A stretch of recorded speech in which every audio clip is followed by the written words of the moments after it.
Eu quero nessa noite saudá-los com a paz do Senhor Jesus. Você que está aí do outro lado, eu queria pedir que, se você tiver uma Bíblia, por favor, abra no Evangelho de Marcos, capítulo de número 5. Evangelho de Marcos, capítulo de número 5. Eu quero ler alguns versículos desse texto para que nós possamos meditar nessa noite. Então, enquanto você está aí procurando, eu quero agradecer aos meninos que estiveram aqui comigo. Obrigado. Obrigado à equipe ali atrás, o diácono Robert, o irmão Valmilson. Bondosamente estão conosco aqui nessa noite. Só Deus para abençoá-los, viu? Só Deus para recompensá-los, Bené. Você, o Ministério de Louvor. Eu sei que você que está aí do outro lado, que é nesse ministério, muito provavelmente gostaria de estar aqui conosco. E eu confesso que eu já estava com saudades de estar ministrando essa palavra. E mais do que tudo, de estar cultuando a Deus com você. O Evangelho de Marcos, no capítulo 5, eu quero ler o que está escrito no versículo de número 35. Capítulo 5, versículo de número 35. Diz assim a palavra de Deus: estando ele ainda falando, chegaram alguns da casa do principal da sinagoga, a quem disseram: a tua filha está morta. Por que incomodas o mestre? Porém Jesus, tendo ouvido estas palavras, disse ao principal da sinagoga: não temas, crê somente. E não permitiu que ninguém o seguisse, a não ser Pedro, Tiago e João, irmão de Tiago. Tendo chegado à casa do principal da sinagoga, viu o alvoroço e os que choravam muito e pranteavam. E ao entrar lhes disse: por que vos alvoroçais e chorais? A menina não está morta, mas dorme. Mas riram-se dele. Tendo ele, porém, feito sair a todos, tomou consigo o pai e a mãe da menina e os que vieram com ele, e entrou onde ele estava. Tomando-a pela mão, disse: Talita cumi, que quer dizer: menina, eu te ordeno, levanta-te. Imediatamente a menina, que tinha 12 anos, levantou-se e começou a andar. Então assombraram-se todos com grande espanto. Mas Jesus mandou-lhe expressamente dizer que a ninguém o soubesse, e ordenou que dessem de comer à menina.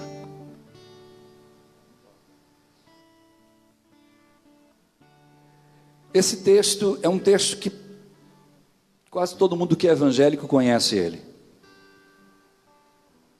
Mas essa semana eu vi algo de novo nesse texto. E é interessante porque a gente constantemente prega e ouve alguém pregando nesse texto. E é curioso como a palavra de Deus tem esse poder incrível de fazer a gente ver coisas das quais a gente não viu numa outra oportunidade. Eu quero nessa noite meditar nesse texto com você que está me ouvindo. E durante essa ministração eu tenho algumas coisas para contar a vocês que são importantes. Eu passei por momentos bem difíceis, há uns 20 e tantos dias atrás, quase um mês. Eu diria que Deus ainda não tinha encerrado o seu projeto comigo. Provavelmente eu não estaria contando o que eu irei contar nessa noite, se Deus ainda não tivesse comigo um propósito. É por isso que eu decidi fazer numa quinta-feira este culto em ações de graças. E trazer essa palavra para você. Porque essa palavra mexeu muito comigo.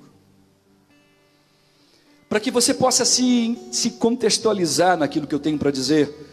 Esse texto, ele acontece envolvendo 3 grandes histórias. A história de um jovem numa cidade chamada Gadara, que era possuído por demônios, por uma legião de demônios, e Jesus atravessa o mar da Galileia para, indo até lá, ao encontro deste jovem, poder estender sobre ele as mãos, repreender a legião demoníaca e vê-lo sendo curado, liberto, sarado para a glória do santo nome do Senhor.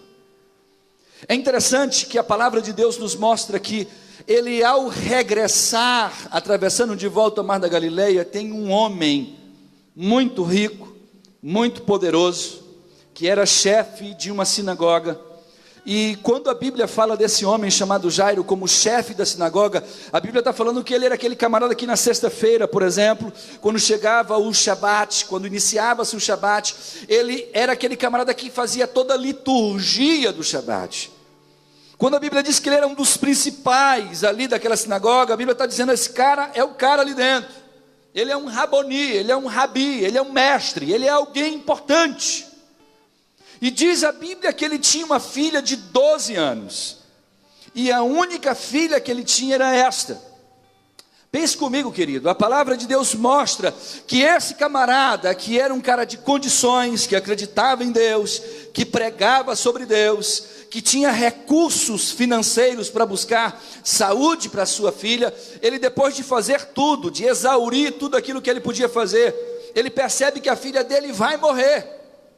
Ele percebe que a filha dele não vai escapar dessa, que a filha dele vai adoecer e que se algo não for feito, ele vai morrer. A grande verdade é que a Bíblia mostra que Jairo sai ao encontro de Jesus porque viu em Jesus uma esperança de que a filha dele de alguma forma pudesse ser curada. Jairo olhou para Jesus e disse: bem, aquele camarada ali, possivelmente ele seja o Messias que as escrituras que eu tanto prego falam. Então eu acredito que sobre ele está a rua, sobre ele está o Espírito de Deus, e sobre ele está a graça de Deus, e eu tenho visto milagres, então eu vou consultá-lo, eu vou pedir a ajuda dele, e ele vai para a beira da pista, lá onde está a beira do lago, esperando Jesus atravessar o mar da Galileia. Quando Jesus atravessa o mar da Galileia, ele se depara com Jairo. E Jesus é um cara incrível, porque ele não faz acepção de pessoas. Você pode ser pobre, você pode ser rico, você pode ser negro, você pode ser branco, você pode ser gordo, magro. Se você buscar Jesus, ele vai sim te atender, ele vai sim parar para falar contigo, porque ele não faz acepção de pessoa. E Jesus se encontra com Jairo, Jairo chega para ele e diz assim: Jesus, tu podes ir na minha casa, porque a minha filha está doente, está prestes a morrer, e só tu podes fazer alguma coisa. A Bíblia diz que Jesus, atendendo ao pedido de Jairo, ele diz: vamos lá na tua casa, vamos ver, vamos o que está acontecendo, vamos lá. Indo no caminho da casa de Jairo, uma multidão de pessoas começaram a comprimir, exprimir Jesus. Literalmente uma multidão de pessoas estava encurralando Jesus, quase que levando ele. Quando uma mulher, diz a Bíblia, que há 12 anos estava doente, com um fluxo de sangue contínuo, toca na orla da veste dele, e naquele exato momento que ela toca, a Bíblia diz que ela foi curada. Que essa história que se interliga com a de Jairo, uma mulher que há 12 anos estava doente, vai ao encontro de Jesus, que está indo para a casa de uma menina que tem 12 anos de idade, e que está prestes a morrer. Uma estava morrendo já há 12 anos, e a outra estava prestes a morrer com 12. Nada na Bíblia é coincidência. Mas o texto fala que aquela mulher toca em Jesus, e quando ela é tocada, Jesus para a multidão e diz: alguém me tocou.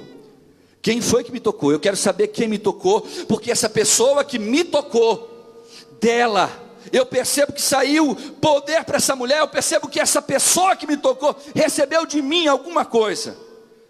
E a multidão para, começam a questionar Jesus: Jesus, o que está acontecendo? Todo mundo está te exprimindo aqui, Jesus.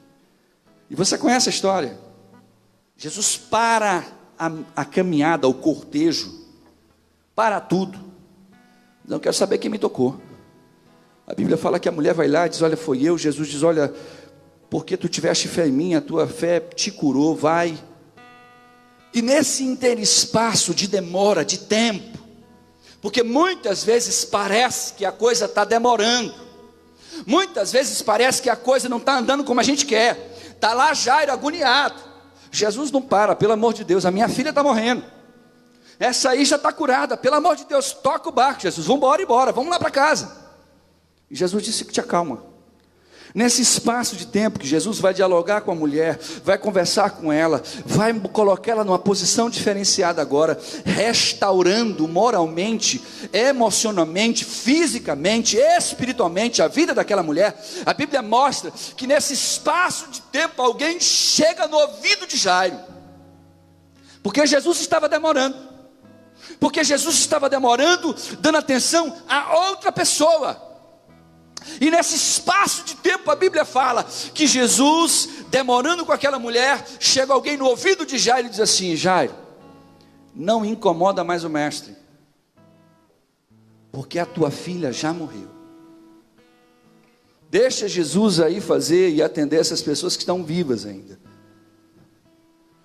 E aí eu quero começar a falar de 4 lições que eu aprendo com esse camarada. Jairo é um cara que pode nos ensinar a conhecer o milagre de Deus. Se você é uma pessoa que quer ter milagre na sua vida, não há história mais incrível para entender o projeto do milagre de Deus do que essa. A Bíblia diz que alguém chega para Jairo e dá uma sentença para ele. Escuta aqui. Alguém chega e dá uma sentença. Esquece. Não dá mais para ti. Já era. Segue tua vida, porque já era para ti. Jairo, não incomodes mais o mestre, porque já era. Não dá mais para ti. Não tem como fazer mais nada. Tua filha morreu. E quantos de nós não estamos recebendo sentenças na nossa caminhada? Quantas famílias não receberam sentenças de destruição? Quantas vidas não receberam sentenças de diagnósticos de médicos? Pessoas que chegaram e receberam a notícia do médico dizendo assim: olha, não adianta mais, pode ir para casa. Como eu disse há uns 20 dias atrás, eu estava no hospital por causa deste Covid-19. Eu lembro-me que eu cheguei no hospital numa manhã e cheguei com um pouco de falta de ar. Ao ser atendido pelo médico, o médico decidiu fazer uma tomografia. E a tomografia mostrou que só existia um pontinho no meu pulmão. Ele olha para mim e diz assim: olha, vai para casa. É o início de uma pneumonia. Eu tenho uma irmã que é uma irmã que eu amo demais, a quem eu devo a vida a ela. Abaixo de Deus, Deus instrumentalizou, foi a minha irmã, para que eu pudesse estar vivo. A minha irmã, ela é médica, e disse: Júnior, não saia do hospital. Esse médico está errado. Essa pontinha aí é um sintoma de Covid. Eu falei: mana, não tem o que se fazer. O médico mandou, me despachou para casa. É o que os médicos estão fazendo com muita gente. Despachando. Vai para casa. Eu no outro dia amanheci com a minha respiração extremamente abalada, extremamente problemática. Voltei no hospital. Era o mesmo médico. E quando ele me viu já um pouco cansado, eu disse: eu quero fazer uma outra tomografia. Ele decidiu fazer uma nova tomografia. E de um dia para o outro, meu irmão, de um pontinho, o meu pulmão inteiro estava domado. O meu pulmão inteiro estava contaminado.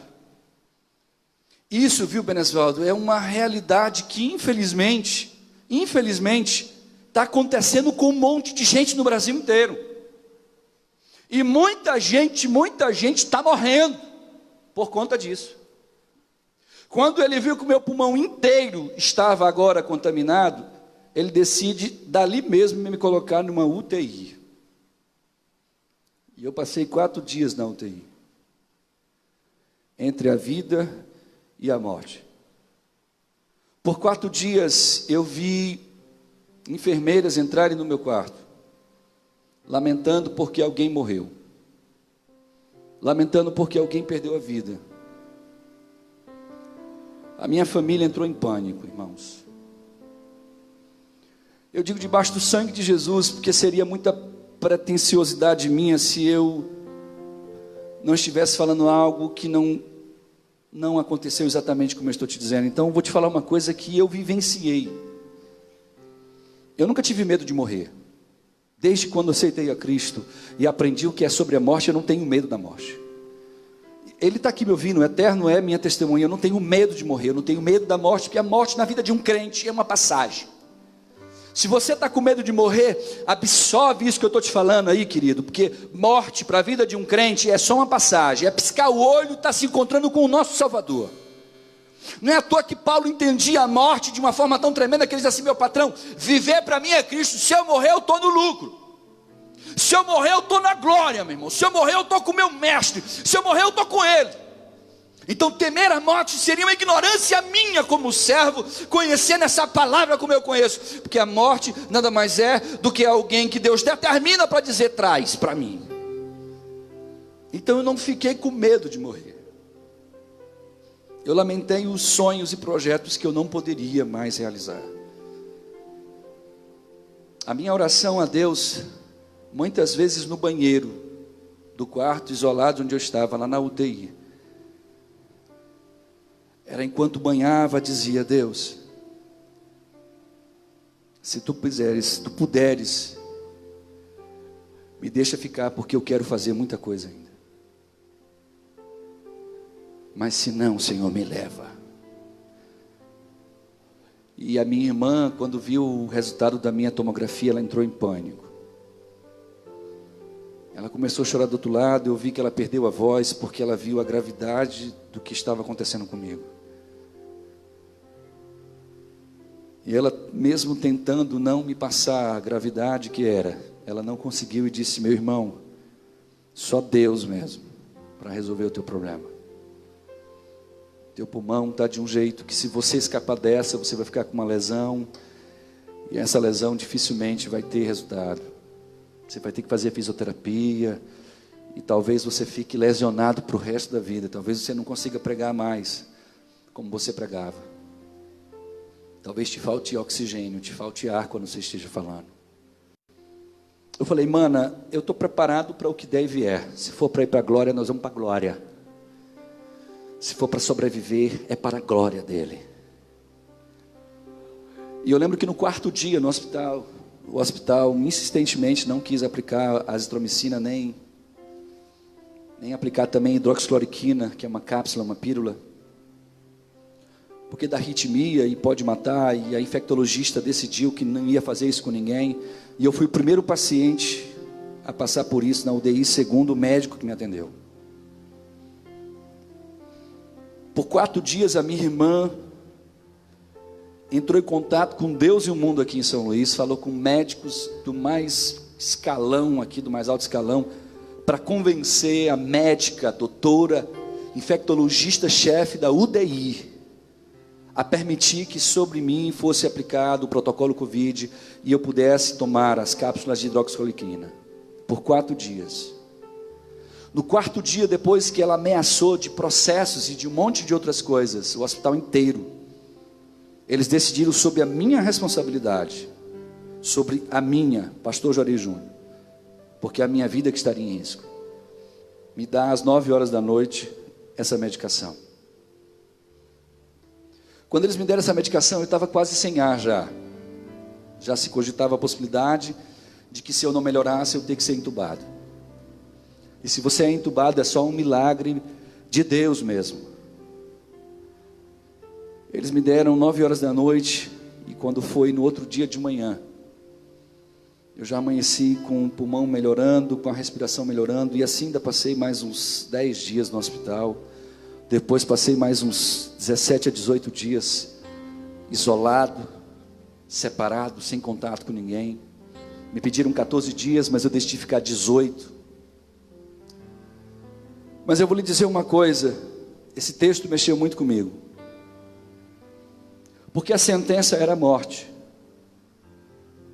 A minha família, a minha mãe, que deve estar me vendo agora, chorou desesperadamente a perda do filho dela, do único filho dela, de homem. A minha sentença era: acabou. Tem um monte de gente dando sentenças de morte para um monte de pessoas. Sentenças de morte de todos os aspectos. Tem gente que está sentenciando espiritualmente a sua vida. Você morreu espiritualmente, você está desviado, você está afastado, você caiu, não tem mais jeito para ti. Olha, esquece, desiste, não volta mais para a igreja. Não adianta ir para a igreja não vai resolver o teu problema. E a primeira lição que eu aprendo com Jairo vem da boca de Cristo. Quando disseram para Jairo, disseram no ouvido dele, meu irmão: Jesus estava conversando com uma mulher quando alguém chega no ouvido de Jairo. Mas nada escapa ao olhar de Deus, nada pode se esconder de Deus, nem eu nem você nos escondemos dele. E a Bíblia diz que alguém falando no ouvido de Jairo: ei Jairo, não incomoda mais o mestre, tua filha morreu. Jesus olha para Jairo e diz assim: epa, não é assim não. Quando você olha para o versículo de número 36, Jesus diz assim: porém Jesus, tendo ouvido essas palavras, disse ao principal da sinagoga: não temas, crê somente. Sabe qual é a primeira lição que eu aprendo com este homem chamado Jesus Cristo? É que em momentos de luta, em momentos de dificuldade, quando as sentenças chegam diante de nós, dizendo acabou, terminou, para você não dá mais, a Bíblia chega e diz para a gente assim: não temas, mas creia. E sabe por que a Bíblia diz assim, não temas? Essa semana eu estava vendo um colega falando que a Bíblia diz, ou por que não dizer, que na Bíblia teria 366 vezes a palavra não temas, uma vez para cada dia. Isso não existe, meu irmão. Se é gente que gosta de fazer mídia com texto e não tem como fazer uma mídia legal, aí inventa essas besterol para ver se cola. Tem 300, não existe 366 vezes na Bíblia, não existe nem 100, é só você buscar. Em algumas versões tem 84, em outras versões que são editadas, corrigida fiel, você encontra 97, mas não encontra nenhuma delas, nem com 100.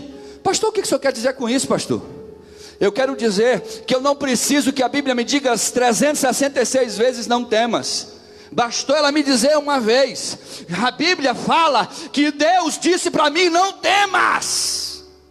Se Deus disse para mim e para você: não temas, não há por que você temer, não há por que nós temermos, não há por que você se desesperar. Se a palavra de Deus diz: eu ainda não encerrei o projeto que eu tenho contigo, você pode ter certeza, meu querido, se a palavra de Deus não se cumprir na tua vida, você não vai morrer. Sabe essa sentença que chegou para você, dizendo acabou, não dá mais, para, não adianta, não tem mais jeito. Essa sentença, ela não tem validade para quem é servo. Você sabe por que não tem validade? Porque quem sentencia uma vida de um servo não é um homem, não é um médico, não é um patrão, não é empregado, não é governador, não é presidente. Quem dá a última sentença é Ele. E porque Ele dá a última sentença, Ele diz: não temas, crê somente. O problema, meu irmão, é que nós acreditamos em Deus. Quer ver só? Você que está aí me ouvindo, você crê em Deus? Confia nele? Se você confia em Deus, coloca assim, escrito assim: eu confio, pastor, para depois eu dar um confere. Estou doido para depois chegar aí, olhar do outro lado e dizer assim: deixa eu ver quem escreveu lá. Eu confio, pastor. Confia em Deus, Giovanni. Confia em Deus, amigos. Tu confia em Deus aí, diácono Robert? O senhor confia em Deus, Wilson? Confia em Deus. A galerinha que está aqui comigo disse que confia em Deus. Você confia em Deus? Então deixa eu te dizer o que é confiar em Deus. No século passado, existia um camarada que ele era equilibrista. Ele pegava uma corda, colocava de uma ponta do prédio até a outra ponta do prédio, e ele ia atravessando descalço nessa corda. Ele fez isso em centenas de lugares altíssimos. Um belo dia, ele chega nas cataratas do Niágara, lá, se eu não me engano, no Canadá. Quando ele chega lá no Canadá, ele coloca de uma ponta daquela enorme cachoeira a outra ponta uma corda, e por onde esse cara ia, uma multidão de gente seguia ele, porque ele era o maior equilibrista do mundo. Ninguém fazia a loucura que ele fazia, e ele nunca caiu. Passava de um prédio para o outro, brincando, às vezes dava cambalhota, girava, tirava uma onda, fingia que ia cair, mas não caía. Ganhou a confiança de todo mundo. Quando chegou lá no Niágara, ele conta que quando ele colocou aquela corda, tinha uma multidão olhando para ele. E a multidão olhando para ele, ele pergunta: quem de vocês acredita que eu vou atravessar? Todo mundo: eu acredito. Todo mundo acredita, confia que eu vou atravessar. Eu confio. Você vai chegar lá, eu tenho certeza. Aí ele pergunta: tem alguém aqui que não acredita que eu não consiga isso? Ninguém levanta a mão, porque todo mundo acreditava nele, todo mundo confiava nele. Esse cara vai passar, ele sempre passou em todas. Ele pega um carrinho de mão, coloca um carrinho de mão em cima da corda e diz assim: quem de vocês acredita que eu vou até o outro lado com esse carrinho de mão e volto empurrando ele de lá? A multidão: eu acredito. Ele olha para a multidão, espera todo mundo se silenciar e diz assim: se você acredita, eu quero que um voluntário sente no carrinho para atravessar comigo. Todo mundo começou a baixar a cabeça. Todo mundo começou a pensar assim: rapaz, eu acredito, mas eu não acredito assim, né? Eu confio. Como é que está a tua confiança em Deus? Me diz aí. Será que você tem coragem de entrar no carrinho com Deus? Será que você tem coragem de dizer assim: Senhor, eu vou de olho aberto, porque eu quero ir curtir na vista? Ou será que você vai dizer assim: Senhor, eu confio, mas assim, eu confio, mas não é confio assim também, né? A Bíblia diz que Jesus olha para Jairo e diz assim: não temas, não tenha medo. A pandemia, meu irmão, não espera que ela vai melhorar não, viu? Quem está te falando aqui é pastor Juarez Júnior. Essa pandemia não vai melhorar, ela vai piorar. Ainda há muita coisa ruim para acontecer. E isso aqui não é profeta de caos não, querido. Essa é uma realidade visível. Nós ainda vamos viver dias muito mais difíceis. Nós ainda vamos ver muitas pessoas passarem para a glória. Mas sabe o que a Bíblia diz para mim e para você que é crente, que serve, que acredita? Ei, não temas. Sabe por quê? Porque a minha vida está na mão dele. A sua vida tem um dono. Por que que eu vou temer? Se chegar a minha hora, meu querido, eu morro aqui no púlpito pregando. Você morre em casa, deitado. Ai, pastor, eu estou desesperado. Pastor, eu não sei mais. É um medo que está... Por que que você está com esse medo todo? Você é um servo, você é uma serva. E se você não é servo, volte ou venha para Ele, porque é Ele que é a minha segurança. A Bíblia diz que aqueles que confiam no Senhor são como os montes de Sião. Você vai em Sião, em volta ali, treme tudo, mas Sião permanece ali, ó. A montanha de Sião, o vale de Sião, as montanhas. E a Bíblia diz que o salmista confia em Deus de uma forma tão inabalável como as montanhas de Sião. Ei, a nossa confiança não está em homem. A minha confiança não estava nos médicos, a minha confiança estava nele. Minha irmã ficava: Júnior, pelo amor de Deus, Júnior, faça isso. Calma, Ju, calma, existe um Deus que está acima da minha vida. Ele é dono dela. Se Ele quiser me levar, Ele me leva, sem pandemia, sem nada. Ele me leva aqui falando contigo. Se chegar a minha hora, meu irmão, ou a sua hora, feche os olhos dando glória. Se a morte chegou e diz assim: vim te levar, levanta a mão e diga: me leva para Ele, me leva para o eterno, me leva para onde Ele está, o autor e consumador da minha fé. A Ele seja a honra e a glória. Nós aguardamos isso e um dia passaremos por isso. Então por que temer? Diz: onde está, ó morte, a tua vitória? Cadê o teu aguilhão? Porque o nosso Jesus, quando morreu, que a morte chegou e disse assim: eu te venci, Ele se levanta no terceiro dia e bota o dedinho na cara dela e diz: você não me venceu, quem vai te vencer sou eu. Ele ressuscita, faz uma promessa a Marta e a sua irmã e diz assim: aqueles que morrerem também um dia vão vencer a morte como eu venci. Ei, nós temos promessas que nos fazem ter aquela ideia de que, por que temer? Creia somente, disse Jesus a Jairo. Diz o texto que Jesus vai com Jairo até a casa dele. Chega e chama Pedro, Tiago e João. Tem que andar com amigo. Tem que andar com gente que é dos seus mesmo, os mais próximos. Essa semana passada foi um alvoroço, porque o presidente da República teve uma confusão com o Moro. Para mim, esse camarada chamado Moro, ele foi um fraco. Quem está falando aqui é pastor Juarez Júnior, um fraco. Pulou do barco, quando o barco estava afundando. O Brasil está afundando, vamos embora pular, vou tirar o meu da reta. E vou dizer mais, você aceitando ou não, quem colocou Bolsonaro ali foi Deus, meu irmão. Só quem tira ele é Deus. Põe isso na tua cabeça. Não adianta mídiazinha, ou fake news, ou jornalzinho barato querer se levantar contra o presidente, porque quem colocou foi Deus. E eu não sou alienado não, porque eu não concordo com tudo que esse cara fala, nem faz não. Mas o que eu estou vendo é uma pouca vergonha nessa nação. Um bando de oportunistas, um bando de Maria vai com as outras. E tem um monte de crente que não procura saber dos fatos e vai no mesmo barco. Eu fico olhando para essas coisas e assim, meu Deus do céu, será que as pessoas não entendem que a palavra de Deus, ela é muito clara, ela mostra que quem coloca é Deus, quem tira é Deus. Na história dessa nação, nós nunca tivemos um presidente para lutar contra a corrupção. Agora aparece alguém e o mundo inteiro cai em cima dele. Deixa eu te falar uma coisa, querido. A Bíblia fala que Jesus chega na casa de Jairo e levou quem? Foi os mais próximos, papai. Ele não vai deixar com ele quem não está no mesmo barco não, é quem está no barco. Ele deixou com ele, foi quem estava com ele, quem ele sabia que podia contar.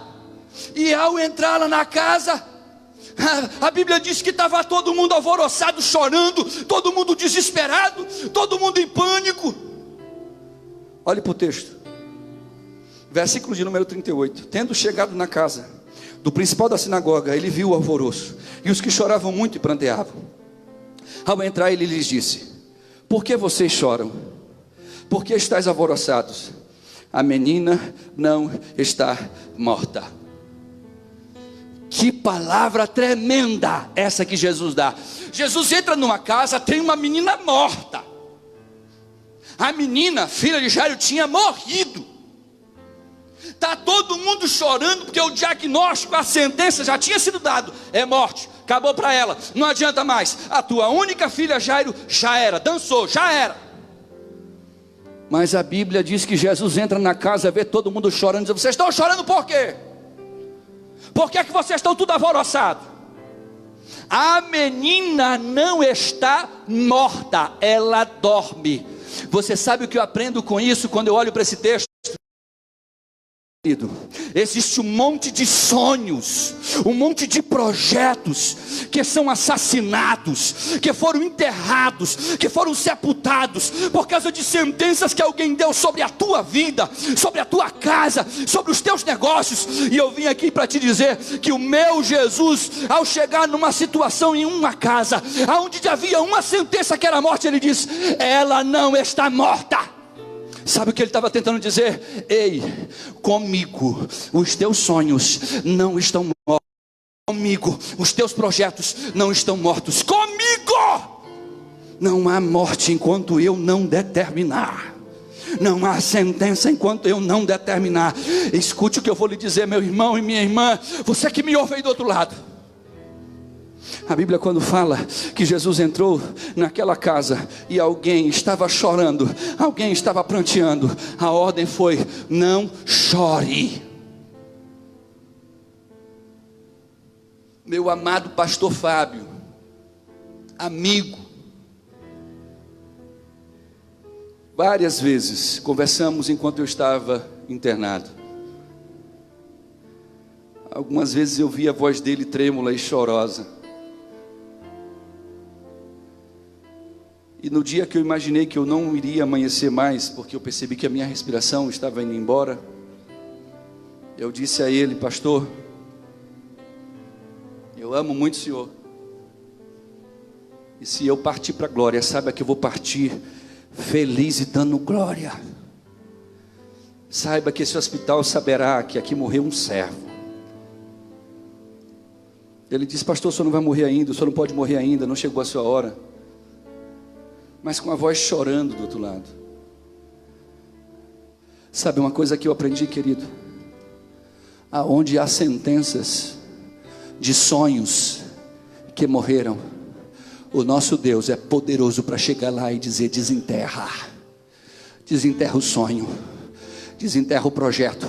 A minha oração para Deus era: Deus, se ainda há projeto comigo, se ainda há sonho comigo, não deixa essa doença me levar. Se o projeto ainda não acabou, não deixa a doença me levar. Senhor, se acabou, me leva.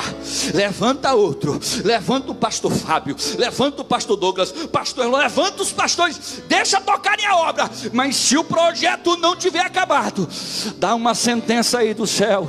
Oh, meu irmão, não tem coisa melhor do que você confiar nele, não tem coisa melhor do que você acreditar nele, não tem coisa melhor do que você entender que o projeto maior vem dele, que é ele que dá a sentença. E ele disse lá naquele hospital ao meu coração: ainda não acabou.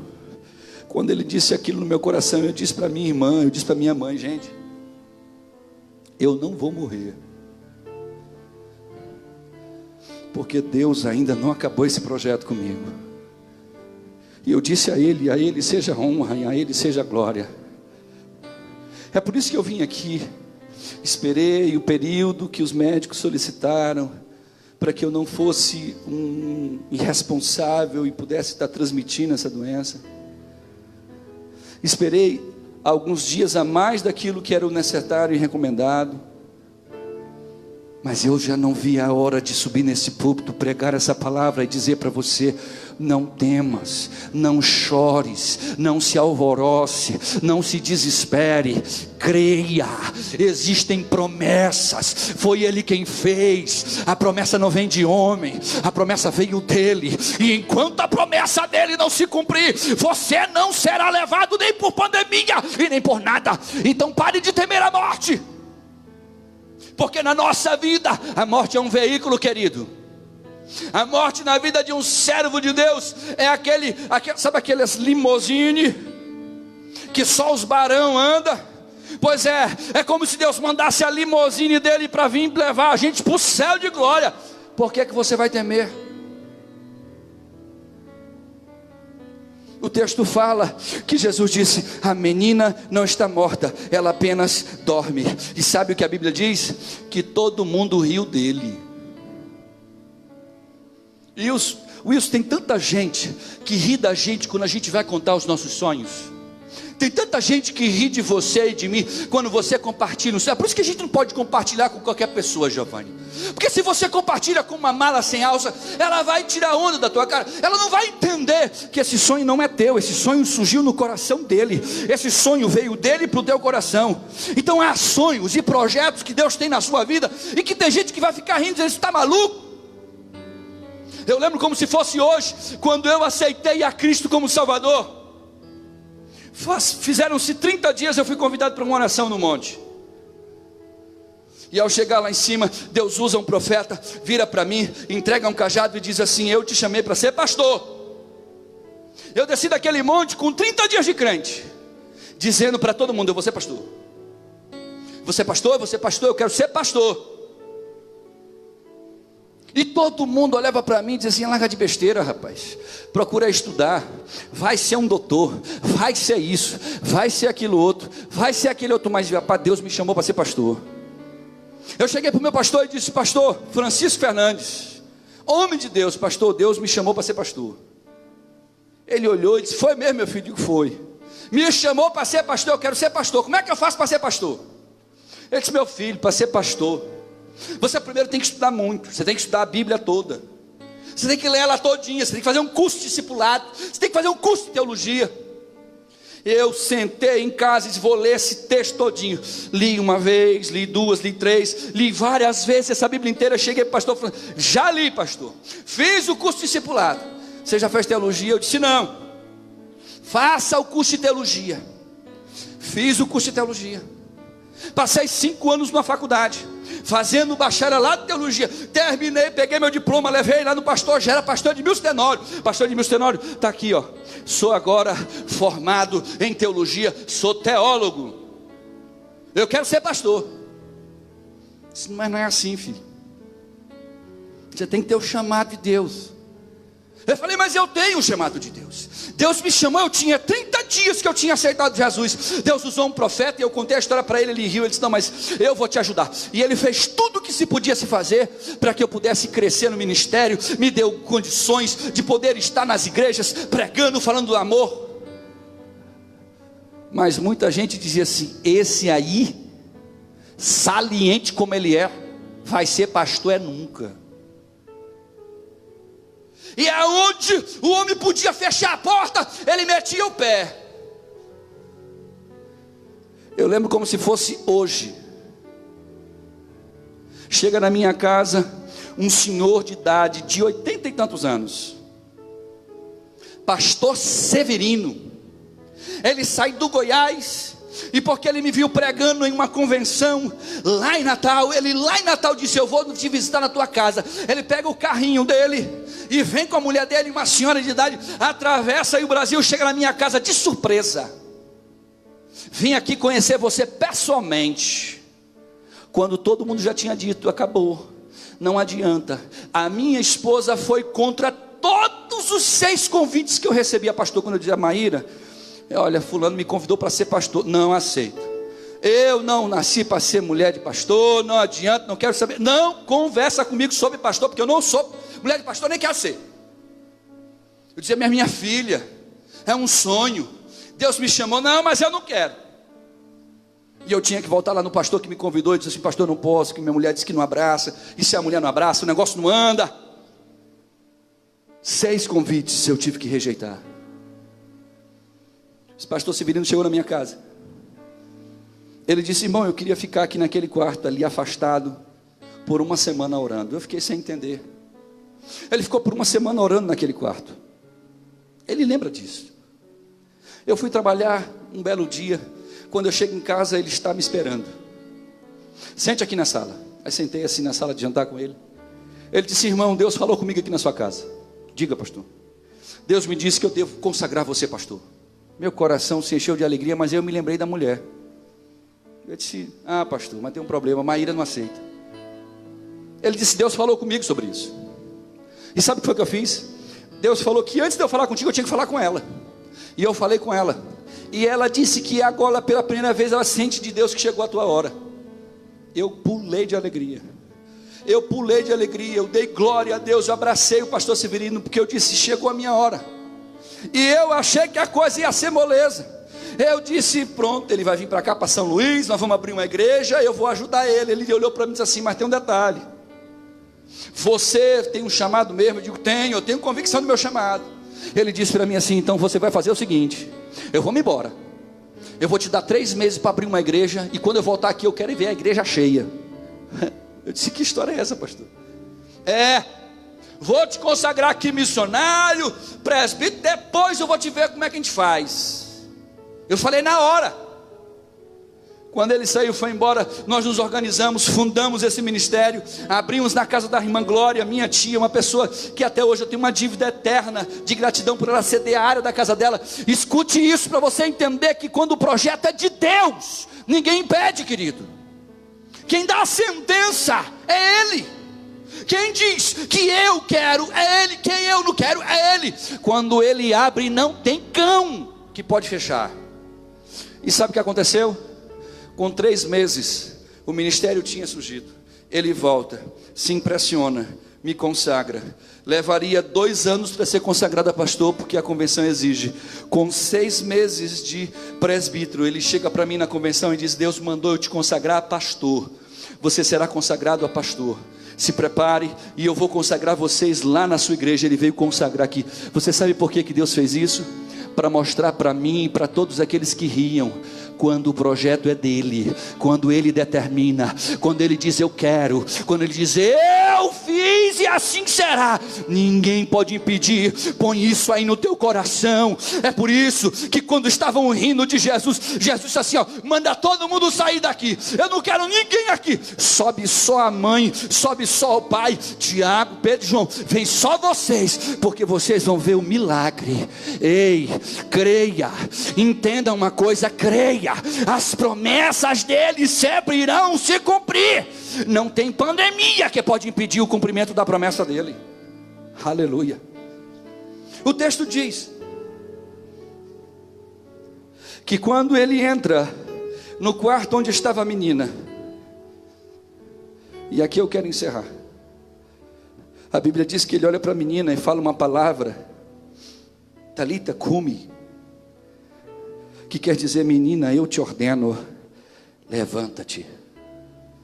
Eu quero encerrar aqui, e eu quero dizer a você que está me ouvindo,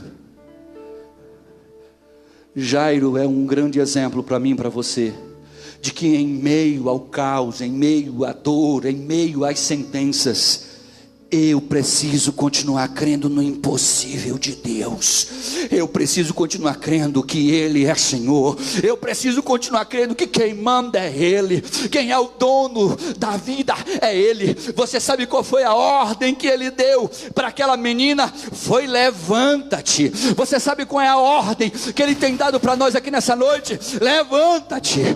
Sai dessa tua acomodação espiritual. Sai dessa tua osmose emocional. Te levanta e abraça a fé nele, acredite e confie nele, ponha na sua alma, escreve nas tábuas do teu coração: o meu Redentor vive. E se ele vive e ele é rei, ele é o rei da minha vida.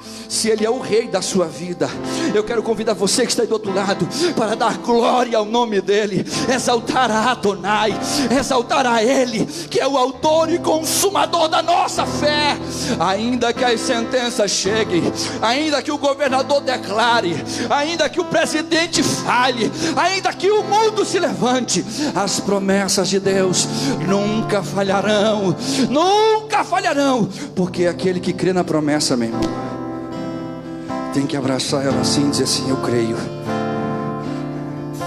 na promessa de Deus, eu creio porque Ele é fiel, eu creio porque Ele é verdadeiro, eu creio porque Ele é o Senhor. Sabe o que a Bíblia diz? A Bíblia diz que a menina, lá do mundo dos mortos, lá a alma dela estava lá no mundo dos mortos, houve um grito: ei menina! E a morte, que estava sorrindo, dizendo: eu consegui levar, chegou o fim para essa menina. A morte teve que pegar, colocar ela na limusine, voltar de volta para aquela casa e dizer: menina, desce, entra no teu corpo. Mas porque eu não tinha morrido? Morreu sim, mas o dono da vida, o autor e consumador da vida, aquele que é criador dos céus e da terra, aquele que é Senhor dos reis e dos senhores, Ele deu uma ordem e eu tenho que obedecer, porque quem manda aqui é Ele. Oh, aleluia. É por isso que eu e você precisamos entender: há um Deus que está acima de nós, há um Deus em que você pode confiar, há um Deus em que nós confiamos. E é por isso que a Ele eu dou toda a honra, a Ele eu dou toda a glória. Enquanto todo mundo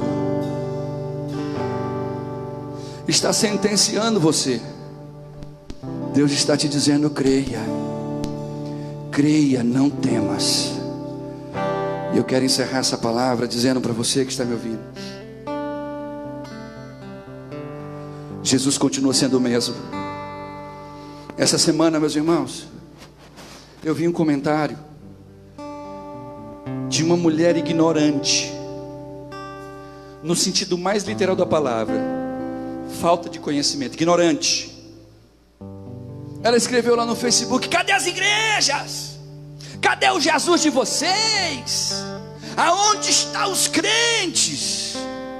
Ninguém responde, todo mundo só: é mesmo, cadê? Falei: escrevi um texto desse tamanho para ela, postei para ela, falei: queridinha, a igreja continua marchando, continua firme, Jesus continua sendo Senhor, Ele continua curando, Ele continua dizendo para quem está sentenciado, e Ele ainda disse que não está sentenciado, que a vida continua, Ele continua fazendo milagre, Ele continua salvando, Ele continua libertando, Ele continua visitando lares, Ele continua cuidando, provendo o que nós precisamos, Ele continua sendo o mesmo Deus. Mas saiba de uma coisa: quando o sol vem, a Bíblia diz que o sol vem para todos. Quando a chuva vem para todos. Se na Bíblia homens e mulheres de Deus adoeceram, Homens que curaram, homens que fizeram milagres, no poder do nome de Jesus, adoeceram. E eu não sou pretensioso ao ponto de achar que eu não poderia passar por isso. Seria ignorância nós acharmos que nós estamos imunes aos problemas. Escute o que eu vou lhe dizer, meu irmão. Essa moça ignorante no que ela falou, ela não conhece o Jesus que nós conhecemos. Então ponha isso no teu coração. Jesus nunca nos prometeu que nós não passaríamos por lutas. Jesus disse assim: olha, no mundo vocês vão ter aflições. Sabe o que essa pandemia está fazendo, meu irmão? Eu tenho falado por aí que essa pandemia é a peneira de Deus. Deus está peneirando. Deus literalmente está fazendo assim, ó, está crivando. Porque quem realmente é crente e serve Jesus, agora mais do que nunca vai continuar crendo no poder e no nome dEle.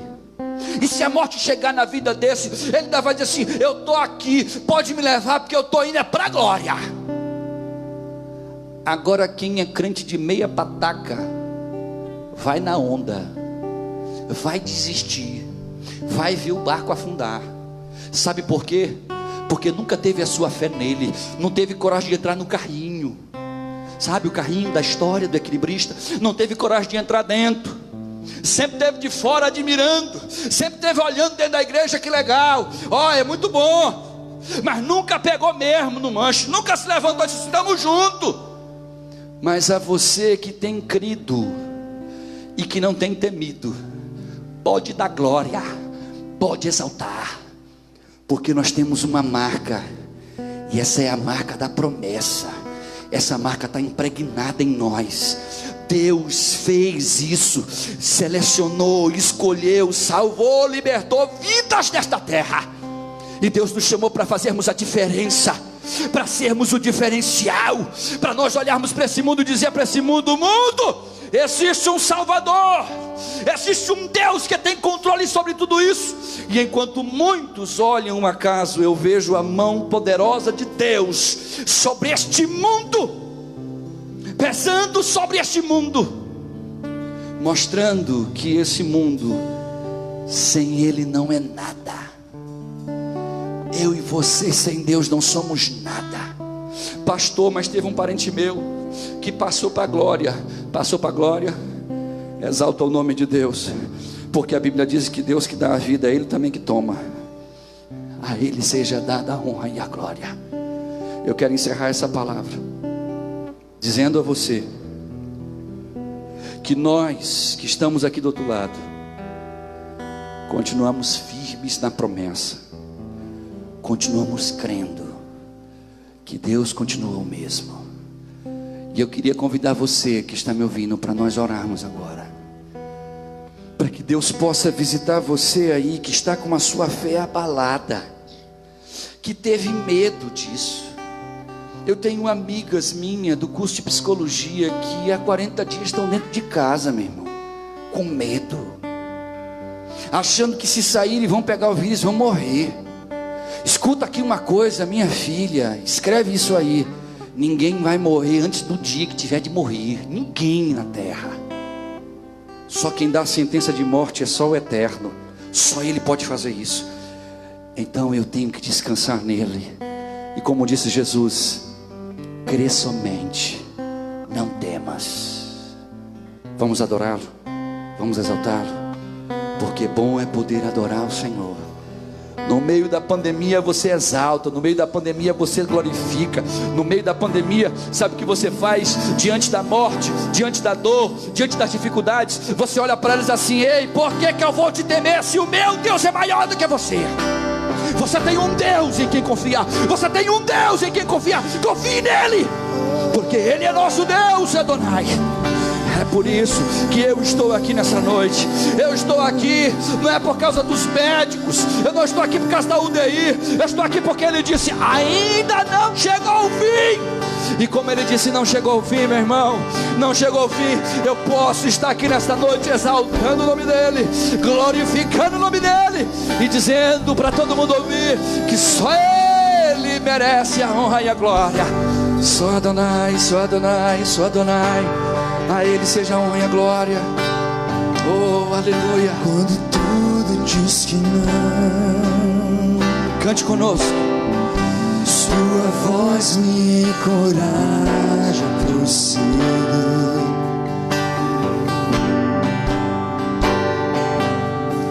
Quando tudo diz que não,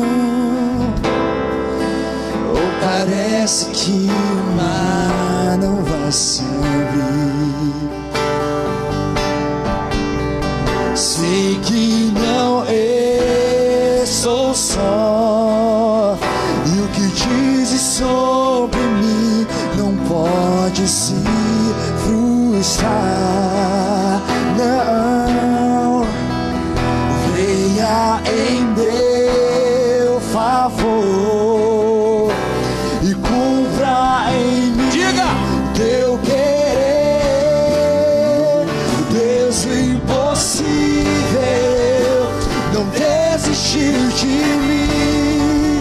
Tua destra me sustenta e me faz prevalecer.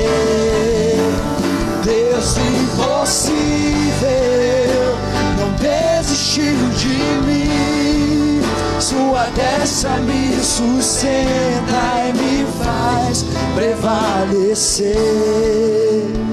Deus, o impossível.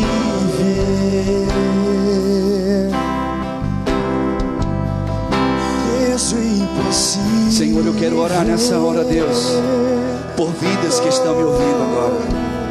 Deus, eu quero te pedir que cada pessoa, Pai, que está me ouvindo nessa casa, nesse lar, onde quer que ela esteja, Deus, visita ela com o teu abraço. Vem fortalecer a fé dessa vida. Vem tirar todo medo, todo pavor, todo pânico. Espírito de medo, nós te repreendemos. Maior é aquele que está conosco do que o que está no mundo. As tuas promessas, elas continuam fiéis e verdadeiras, e elas se cumprirão em nossas vidas. Deus, eu quero entregar nas tuas mãos cada vida que me ouve nessa noite. Cada ovelha minha, Deus.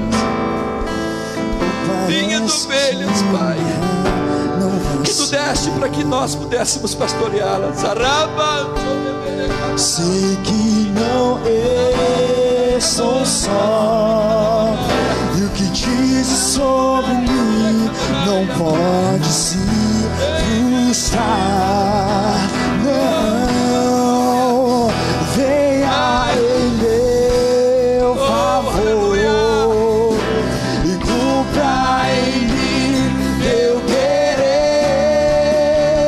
Deus impossível não desistiu de mim. Sua destra me sustenta e me faz prevalecer. Deus impossível não desistiu de mim. Sua destra me sustenta e me faz prevalecer. Deus impossível. Deus, eu quero interceder por cada vida nessa noite, Deus, que encontra com seu coração, Deus, em desespero, em pânico, por pessoas que não estão conseguindo dormir, Deus. Tem pessoas que estão precisando de remédios, Pai. Oh Deus, visita essas vidas, dá a elas uma noite incrível, Pai, que elas durmam, meu Deus, o sono dos justos nesta noite. Renova a fé, renova a confiança, faz elas entenderem, Deus, que nós não precisamos temer, porque há um Deus em que nós podemos confiar. Há um Deus que está nesse barco, e se Ele está no barco, Deus, Ele não vai afundar. Deus, a nossa confiança está em Ti. Eu entrego essas vidas nas Tuas mãos. Eu oro por essas pessoas, Deus, que não Te conhecem, querem Te conhecer agora. Jesus, entra nesses corações, perdoa-lhes os pecados, sara a alma delas, faz elas entenderem, Deus, que quando nós temos o Senhor nosso Deus, é tudo diferente. Que a morte na nossa vida, Deus, não é nada além de um veículo, não é nada além de um transporte para estarmos contigo, Pai. Então eu posso dizer: onde está a morte, a tua vitória? Onde está o teu aguilhão? Onde está a tua vitória? O meu Jesus te venceu. E em Cristo Jesus nós somos mais do que vencedores. Toma cada uma dessas vidas nas tuas mãos, cada ovelha, cada irmão, cada irmã. Deus, eu oro e peço, Pai, que a tua graça esteja sobre as nossas vidas, sobre cada pessoa que estiver me ouvindo. Acalenta este coração, tira dele, Senhor, todo o pânico, todo o pavor. Faz essas vidas entenderem, Deus, que quem nos sustenta é o Senhor, quem nos prover é o Senhor, quem nos prova também é o Senhor, quem nos criva também é o Senhor. Então, Deus, as nossas vidas eu entrego nas tuas mãos, em nome de Yeshua Mashiach, Pai. Você que está aí do outro lado, você pode dizer amém. Eu quero agradecer a você que está me ouvindo, agradecer por estar conosco nessa hora. Deixa eu lhe dizer uma coisa que é importante. Essas coisas não vão melhorar, irmãos. Acredite no que eu estou lhe dizendo. Muitas coisas ruins ainda vão acontecer. Nós ainda vamos ver muitas pessoas morrerem.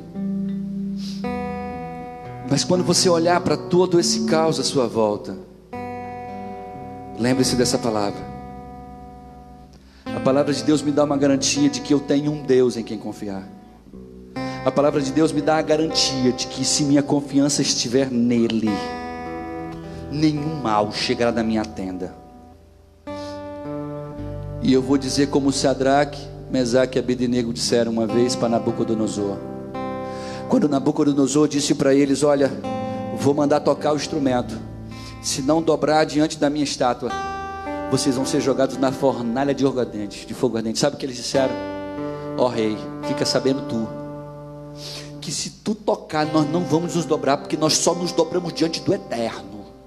E tem mais, ele tem poder para nos livrar da tua mão. Mas fica sabendo tu, que se ele não nos livrar, ainda assim não nos dobraremos a ti, porque a ele, somente a ele damos a glória. Sabe o que aconteceu com ele? Tocaram o instrumento e eles não se dobraram. Muita gente, quando lê o texto e para por aí, antes de conhecer a história, pensa assim: ah, com certeza Deus fez alguma coisa, o fogo se apagou, a fornalha apagou, Deus mandou água, chuva. Não, Deus permitiu que eles fossem lançados lá na fornalha, lá onde estava no fogo, onde o negócio estava pipocando. E quando os homens foram lançar Sadraque, Mesaque e Abednego lá dentro, a Bíblia diz que os que foram jogar foram torrados vivos na hora, meu irmão. Eram 3 homens que jogaram lá dentro, amarradinhos, porque não se dobraram e não temeram. De repente Nabucodonosor se levanta e diz: o que é aquilo ali? O que é aquilo ali? A gente jogou, não foi 3 pessoas? Foi, rei. Vocês estão olhando o que eu estou vendo? Todo mundo começa a olhar para dentro da fornalha. Quando todo mundo começa a olhar para dentro da fornalha, os caras estão andando. E estão andando, não é sozinho, não estão andando os 3 com mais um. Ele olha para aquele quarto homem e diz assim: eu estou vendo os 3 e estou vendo um quarto homem andando com eles. E esse homem é semelhante ao Filho dos deuses, é semelhante ao Todo-Poderoso. Sabe que ele estava olhando nosso Salvador e Yeshua lá dentro, dizendo: vamos embora caminhar no fogo, vamos embora caminhar na pandemia, vamos embora caminhar na crise, vamos embora caminhar no meio da dificuldade. Vamos caminhar, mas não tema.